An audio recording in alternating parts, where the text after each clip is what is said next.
Welcome to Omni Academy. This is Maria, and today we are starting our first lecture on the development of head and neck.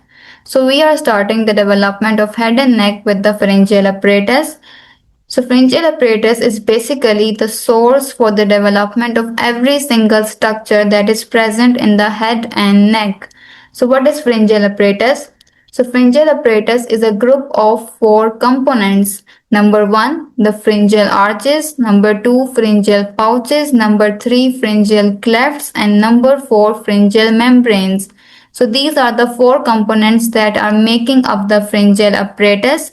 Pharyngeal apparatus appears by the fourth week of gestation as branchial eminence, and it contributes actually to the formation of head and neck.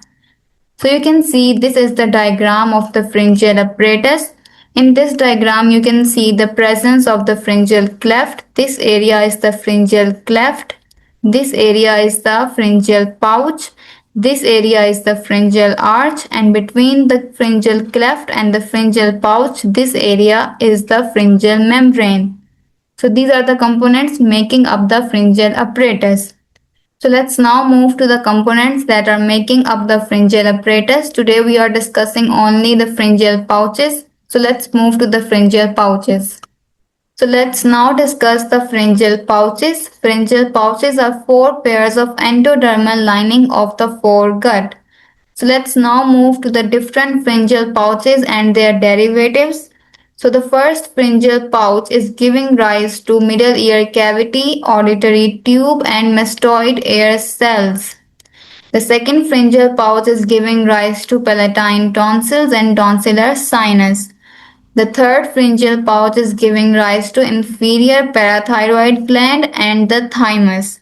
And the fourth pharyngeal pouch is giving rise to superior parathyroid gland and ultimopharyngeal body. So these are the different pharyngeal pouches and their derivatives. So this was today's lecture. In the next lecture, we will be discussing the pharyngeal arches. So see you in the next lecture.